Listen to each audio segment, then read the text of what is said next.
Tá bom, então vamos nos ajoelhar para orarmos. Bom Pai que estás nos céus, como é bom nos dirigirmos ao nosso Deus, Criador dos céus e da terra, chamando-o de nosso Pai. Melhor ainda quando nós te chamamos Abba Pai, que quer dizer paizinho, papai. O Senhor que habita no céu e que habita entre nós também, através do Espírito Santo. Obrigado pela boa viagem que fizemos na ida e na volta, uma longa viagem, e pela proteção dos teus anjos sobre nós, a Leila e eu, e também sobre os nossos queridos que aqui ficaram. Quero pedir humildemente pelo Quidinho, que o Senhor preservou a vida dele até agora, continue preservando, continue curando, continue restaurando, e pedimos também pelo Glailson, que o Senhor derrame o teu Espírito sobre ele, que ele se recupere rápido da cirurgia. Pedimos também a favor da Lohane, queremos vê-la feliz, queremos vê-la saudável sempre, e louvando o teu nome. Cerca-a com as tuas bênçãos, Pai. Pedimos também em favor do menino Davi, do menino Guilherme, e também pelo pedido que a Nilzete fez. Pai querido, ouve a oração de cada um que aqui está. O Senhor sabe que no coração de cada um existem pedidos, existem agradecimentos. E nós precisamos da tua ajuda. Somos carentes, sim, da tua ajuda. O Senhor disse, pedi e recebereis. Buscai e achareis. Batei e abrir-se-vos-á a porta. Aqui nós estamos pedindo em nome de Jesus, pelos méritos de Jesus. Derrama sobre nós o Espírito Santo. Abençoa-nos, encha o coração de cada um que aqui está nesta noite. Que fique contente, que fique feliz na tua presença, que se regozije no Senhor. E que ao voltarmos para casa, hoje voltemos com muita alegria no coração. É em nome de Jesus que pedimos. Amém, Senhor. Então, queridos, nós estamos estudando o Evangelho de João com vocês. Pedimos que todos abram suas Bíblias no Evangelho de João capítulo 3, e o verso 17 em diante. Nós estudamos com vocês até o verso 16. Hoje vamos iniciar com o verso 17. Porque Deus enviou o seu Filho ao mundo, não para que condenasse o mundo, mas para que o mundo fosse salvo por ele. As pessoas têm medo de se perder. Esse é um medo generalizado. Se eu perguntar aqui, acho que todo mundo vai dizer, eu tenho medo de me perder. Mas você sabe que você só se perde se você quiser se perder?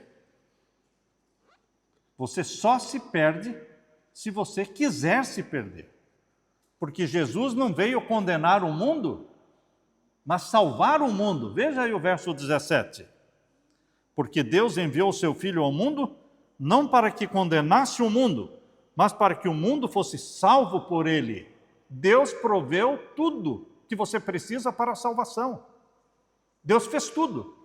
Deus deu o melhor que ele tinha, o seu Filho amado, o seu Filho unigênito, Jesus. E quando Deus, o Pai, olha para você, José Divino, quando olha para você, Renilda, Deus, o Pai, não vê você, vê Jesus em você. Porque nós nos escondemos em Jesus. Quando você se esconde em Jesus, o Pai vê Jesus em você. Porque Jesus veio salvar aquele que nele crê. Salvar aquele que clama pelo seu nome. Diz aí o verso 18. Quem nele crê não é condenado. Ponto final. Quem crê em Jesus não é condenado. Romanos capítulo 8, verso 1 diz, não há condenação para aqueles que estão em Cristo Jesus. Só vão se perder aqueles que são condenados à morte eterna. Mas aquele que crê em Jesus não está condenado. Leia de novo o verso 18. Quem nele crê não é condenado. Mas o que não crê já está condenado, porque não crê no nome do unigênito Filho de Deus. É simples, o Evangelho é simples. É o crer em Jesus. É o abraçar Jesus como Salvador. é o querer se salvar, é o querer ir para o céu, a qualquer custo, a qualquer preço. Quando você quer o céu a qualquer custo e a qualquer preço, você renuncia às coisas que o mundo oferece. O mundo oferece coisas que parecem ser vantajoso, coisas que parecem ser vantajosas, mas não são, porque não dão felicidade. A droga, o cigarro, o álcool, as drogas, o sexo, não é? A pedofilia, a pornografia, enfim, todos esses pecados que Satanás oferece, que são os prazeres carnais, não dão felicidade. Tudo é passageiro, tudo é ilusório. Mas Jesus dá uma paz permanente, uma paz plena que enche o seu coração. E você, quando coloca a cabeça no travesseiro para dormir, você dorme tranquilamente, porque você está tranquilo, paz mental, você está com a consciência limpa, você confessou o seu pecado, você está salvo. Eu e você somos pecadores, mas em Jesus estamos salvos, mas nós temos que crer. Quando nós perguntamos para as pessoas se elas estão salvas, existe assim um vacilo, uma dúvida. Quando nós perguntamos, aqueles que creem que estão salvos, levantem a mão, as pessoas ficam assim, com medo de levantar, porque não acreditam que estão salvos. Mas Jesus está falando, eu vim não para condenar, mas para salvar.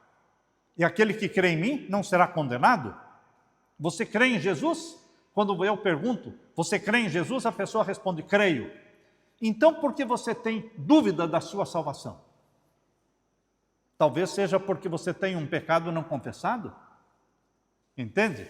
A pessoa diz, eu creio em Jesus, mas eu tenho um ou dois pecadinhos aqui que eu não abri mão deles, não estou disposto a abrir mão deles, eu quero continuar com eles, e isso tira de você a certeza da salvação.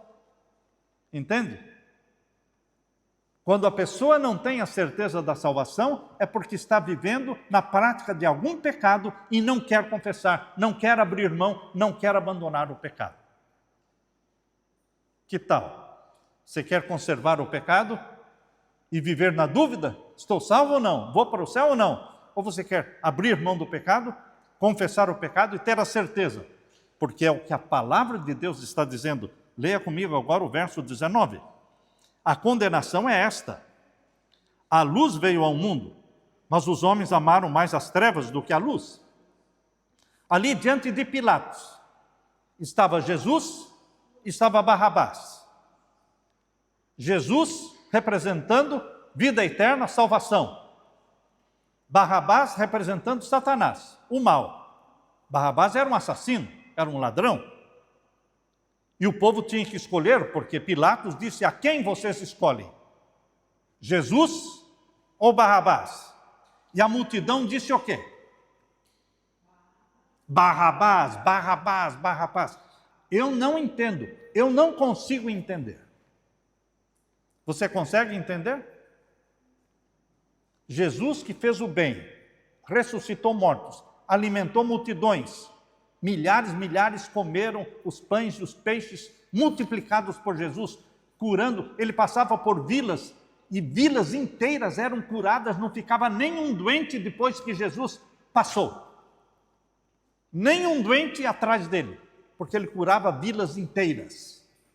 E agora, quando Pilatos pergunta, a quem vocês querem que eu solte? Jesus ou Barrabás? E o povo, Barrabás. Você consegue entender? Amaram mais as trevas do que a luz. Mas esses que disseram, preferimos Barrabás, não eram ateus, não eram pagãos, não eram beberrões. Era o povo de Deus, entre aspas. Povo de Deus, entre aspas. Era o povo judeu. E quem instigou o povo a gritar, queremos Barrabás, solte Barrabás, quem instigou foram os próprios sacerdotes. O Anás, o Caifás, os líderes da nação, os líderes religiosos, eles disseram para alguns: comecem a gritar Barrabás, comecem a gritar Barrabás. E alguns poucos começaram a gritar Barrabás e, de repente, todo mundo estava gritando Barrabás. Você pode perceber que sempre começa com alguns, não é? Com alguns. Queridos, Satanás tomou conta daquela multidão naquela hora. E eles preferiram as trevas em vez da luz. Não é isso que a palavra de Deus está falando aqui, o capítulo 3 e o verso 19? A condenação é esta. Qual é a condenação? A luz veio ao mundo. Quem era a luz? Jesus. Ele disse: eu sou a luz do mundo. E a continuação do verso 19 diz: porque a luz veio ao mundo, mas os homens amaram mais as trevas do que a luz, porque as suas obras eram más. Por que eles amaram mais as trevas? Porque eles viviam em pecados conhecidos, pecados não confessados. Você pode estar pensando: não dá para viver sem pecados conhecidos, não dá para viver sem pecados conscientes. Não dá? Então você rouba e quer continuar roubando? Você mente e quer continuar mentindo? Será que você não pode confessar os pecados que você tem consciência deles? É óbvio que pecados inconscientes, pecados por ignorância, porque muitas vezes pecamos por ignorância. Eu não sabia. Se você não sabia, você não é condenado. Deus não vai condenar ninguém por fazer uma coisa sem saber. Mas pecados conscientes, Deus exige que sejam confessados. Os únicos pecados que nos levam à perdição são pecados conscientes, voluntários. Você peca porque quer pecar. Ninguém está forçando, ninguém obrigou você, mas você falou: não, eu não vou fazer o que Deus está pedindo, eu vou fazer aquilo que eu gosto, que eu acho. Preferem mais as trevas do que a luz. É óbvio, se eu perguntar aqui quem prefere as trevas e quem prefere a luz, todo mundo aqui vai levantar a mão dizendo: eu prefiro a luz. Mas na hora de decidir fazer uma coisa errada ou guardar os mandamentos de Deus, a maioria escolhe fazer o que é errado e não guardar os mandamentos de Deus.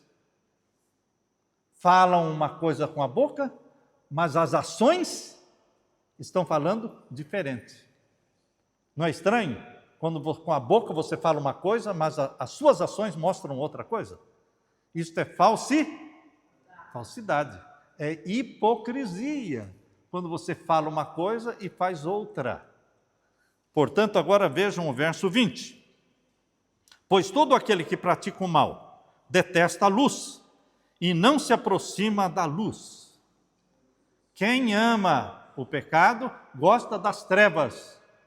É à noite, quando você está dormindo, que os shows acontecem, que as baladas acontecem. É à noite. Na hora em que Deus quer que os seus filhos estejam dormindo, Satanás leva aqueles que são dele para a farra, para a bebedeira, para as baladas da vida. Queridos, amaram mais as trevas, verso 20, pois todo aquele que pratica o mal detesta a luz e não se aproxima da luz, para que as suas obras não sejam reprovadas. Quem pratica a verdade se aproxima da luz. O que é a verdade? João 14,6 diz: eu sou a verdade e a vida. Jesus falou: eu sou o caminho, a verdade e a vida. Ninguém vem ao Pai senão por mim. Aqueles que praticam a verdade seguem a luz. O que mais é a verdade? João 17,17, santifica-os na verdade, a tua palavra é a verdade. Jesus é a verdade, a palavra de Deus é a verdade. João 17,17. O que mais é a verdade?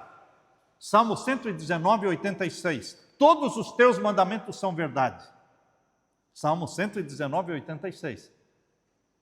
Vejam, queridos, a verdade é Jesus, a verdade é a Bíblia inteira, a verdade é a lei de Deus, todos os mandamentos da lei de Deus. E aqui diz que aqueles que praticam a verdade estão na luz. Leiam de novo o verso 21. Quem pratica a verdade se aproxima da onde? Da luz, para que as suas obras sejam manifestas, porque são feitas em Deus. Verso 22. Depois disto, Jesus foi com seus discípulos para a terra da Judeia. Ali permaneceu com eles e batizava. Ora, João também estava batizando em Enom, perto de Salim, porque ali havia muitas águas, e o povo se dirigia para lá e era batizado, pois João ainda não havia sido preso. Aqui diz o verso 22, leia o verso 22 de novo. Depois disso, Jesus foi com seus discípulos para a terra da Judeia, ali permaneceu com eles e batizava. Se você ler só este verso, e eu pergunto para você, Jesus batizava as pessoas? O que diz aqui? Sim ou não? Sim. Por isso você nunca pode ler só um verso da Bíblia, porque Jesus não batizava, não batizou ninguém. Mas aqui está dizendo que batizava. Você tem que entender um verso através de outros versos.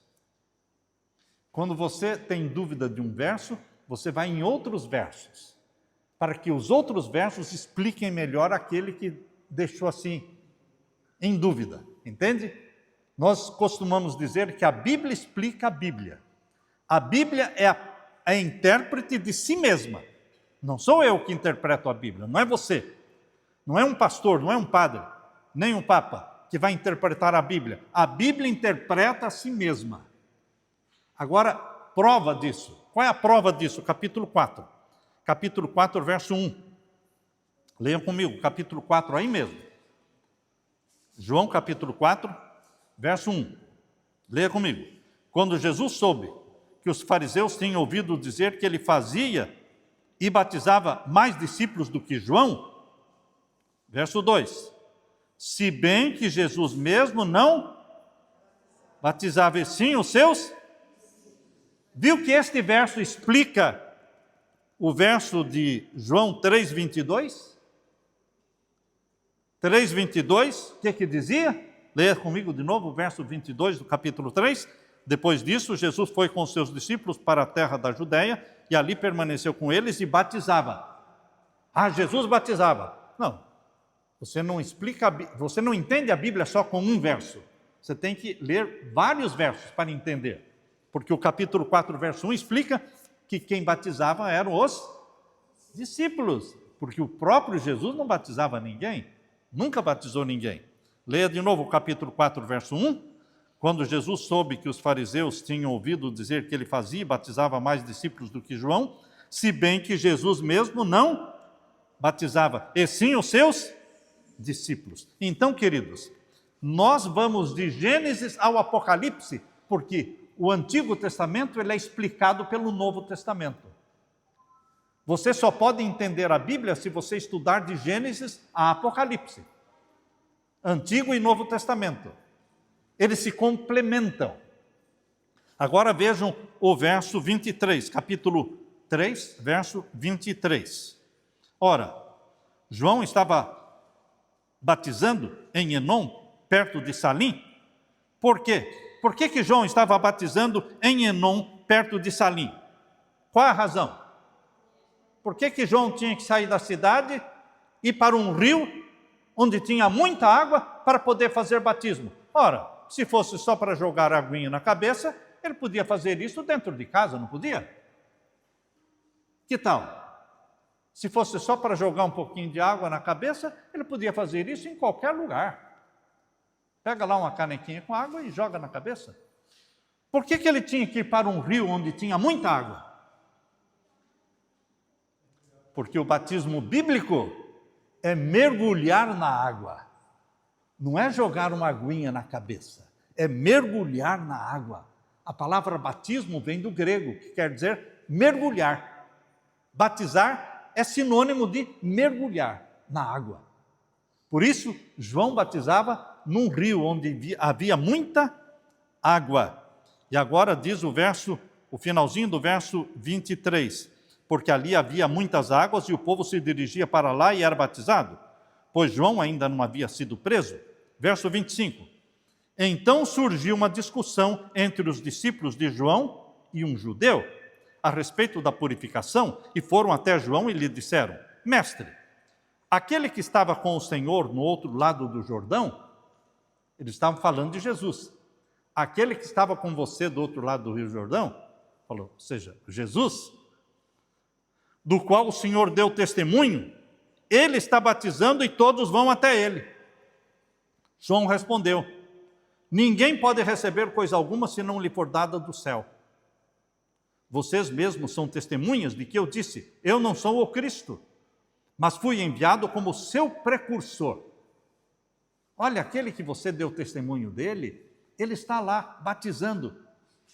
Mas a Bíblia diz que eram os discípulos que estavam batizando.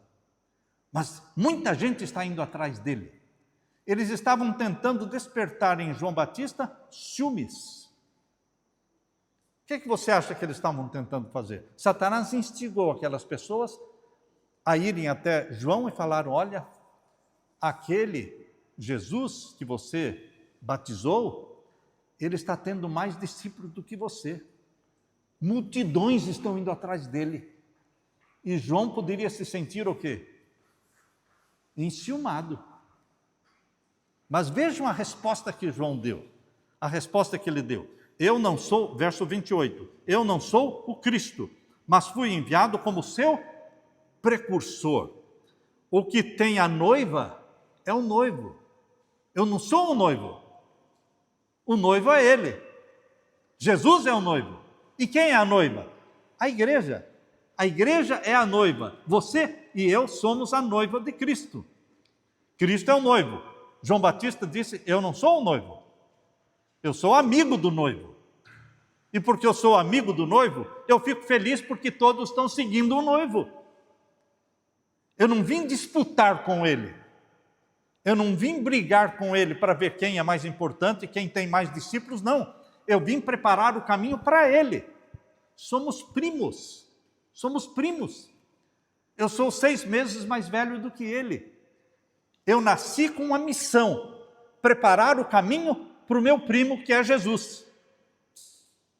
Vejam, João tinha isso bem claro na sua mente. Não se sentiu enciumado. Vejam aí o verso 29. O que tem a noiva é o noivo. O amigo do noivo que está presente e o escuta, se alegra muito por causa da voz do noivo. Pois essa alegria já se cumpriu em mim. Agora o verso 30, presta atenção no verso 30. Porque esse verso 30 define o caráter de João Batista. É uma frase tão curta, o verso 30, e define o caráter de João Batista. O que ele falou? Verso 30. Convém que ele cresça e que eu diminua. Qual é o ser humano? Qual é o ser humano que vai querer que os outros cresçam e que ele diminua? É o contrário, né? Hoje no mundo é uma briga, que os outros diminuam e que eu cresça. E as pessoas pisam por cima dos outros. Basta fazer uma distribuição de alimento ou de presentes e trazer um caminhão cheio de presentes e falar: olha, podem pegar, né? Um vai passando por cima do outro, pessoas são machucadas, são pisadas, porque é aquele instinto de eu primeiro, eu vou, eu quero. Mas o espírito de João Batista era outro. O povo está seguindo Jesus, as multidões estão indo atrás dele, importa que ele cresça. Eu cumpri com o meu papel, eu preparei o caminho para ele. Eu fico feliz porque todos estão seguindo ele, porque a minha missão era preparar o povo para receber Jesus. E eu cumpri fielmente a missão. Queridos, João Batista entendeu que estava na hora dele sair de cena. Como é difícil sair de cena. Entrar em cena é fácil. Entende? Entrar em cena é quando você é o foco. todos os holofotes, todas as luzes estão voltadas para você, então você é importante, isso alegra o seu ego, seu egoísmo. Agora, a hora que as luzes se apagam, que você tem que ir embora e desaparecer de cena, porque agora a cena vai ser do outro, as pessoas não querem sair de cena. Estava na hora de João Batista desaparecer, para que as atenções do mundo todo se voltassem para quem? Para Jesus. E agora os próprios discípulos de João começaram a seguir Jesus. Mas foi João que disse: vão atrás dele. Vão atrás dele. Ele é o noivo. Eu sou amigo do noivo. Importa que ele cresça e que eu diminua. João viu que a sua popularidade estava desaparecendo, mas ele não se sentiu invejoso nem enciumado, mas feliz. Pior ainda, logo depois, João Batista foi preso e ele foi decapitado. E enquanto João Batista estava preso, Satanás continuou tentando João Batista com a ideia de que aquele não era o Messias, não era o escolhido de Deus. Por isso, quando ele estava na prisão, ele pediu para os discípulos irem até Jesus e perguntarem: és tu mesmo aquele que havia de vir? Ou devemos esperar outro? Porque ele estava preso. E parecia que Jesus não estava se importando com ele, porque não o tirou da prisão, mas porque ele estava na hora dele sair de cena. Porque não tem como você disputar, entende? Imagine, as igrejas recebem um pastor, e ele trabalha ali 2, 3 anos, 4 anos, de repente ele é transferido, ele deve sair, aí vem outro, mas o que deve sair não quer sair, aí chega o novo, mas o velho não quer sair, e aí ficam disputando, aí esse lado da igreja quer ficar com o velho, e o outro lado da igreja quer o novo, divide, é uma briga, é uma batalha, não é assim que funciona. Para Deus, nós devemos cumprir com a nossa missão, e quando a missão estiver cumprida, você se lembra o que aconteceu com Moisés e Josué? Deus disse: Moisés, você já cumpriu a sua missão. Senhor, mas eu estou forte ainda. Você está forte, está saudável, mas agora é a hora de você descansar. Você vai subir um monte e vai deitar e vai dormir o sono da morte. Josué vai ser o líder no seu lugar. Por quê? Porque Moisés não era bom? Não, não era por isso. É que Moisés cumpriu a sua missão. Deus tem uma missão para você nesta terra. Eu pensei que quando a Leila e eu nos aposentamos, isso foi em 2013, e nos aposentamos em julho de 2013. Eu pensei que a minha missão estava terminada. De repente, em 2020, Deus disse: Piauí, vai morar lá. Para quê? Vai morar lá. Deus não falou por quê. Deus não fala todas as coisas de uma vez só. Ele vai soltando aos pouquinhos. Certo? Tá bom. Como é que eu vou para lá? Aqui está o dinheiro. Não tem desculpa para não ir. Eu já dei o dinheiro. E nós viemos. Depois aqui, a Leila e eu, falei: e agora? Começamos a estudar a Bíblia com os amigos. E os amigos foram crescendo, e crescendo, e crescendo. E pouco a pouco nós fomos entendendo que a missão de Deus era virmos para cá, não para viver aqui somente, mas para evangelizar, para levantar a luz do Evangelho, para levar almas aos pés de Jesus. E este centro comunitário, Vida, é para levar vida eterna àqueles que creem em Jesus Cristo. Queridos, João Batista disse: importa que ele cresça e que eu diminua. Ele foi humilde. Ele deu a vez para o Filho de Deus. Eu não sou o noivo, eu não sou o Cristo, eu sou amigo do noivo. Você e eu não somos o Cristo. Nós somos amigo de Cristo. Nós somos a noiva. A igreja é a noiva de Cristo. Em breve Ele virá nos buscar. Jesus voltará do céu com poder e glória para buscar a sua noiva, buscar a sua igreja e levá-la para o céu. E nós vamos subir para o céu com Jesus. Essa é a promessa. Amém? Amém. Você também quer ir como noiva de Cristo, como igreja de Cristo? Você também quer ir para o céu com Jesus Cristo? Quero ver a sua mão. Amém, amém. Mantenha a mão levantada. Deixe-me orar com você. Pai querido que estás nos céus, obrigado pelo exemplo maravilhoso da vida de João Batista, pela humildade dele, que ele disse, importa que Jesus cresça e que eu diminua. Que esse espírito humilde seja colocado em cada um de nós. Jesus Cristo, o noivo. Nós somos a noiva. Nós queremos ir para o céu. Volte logo nos buscar, Jesus querido.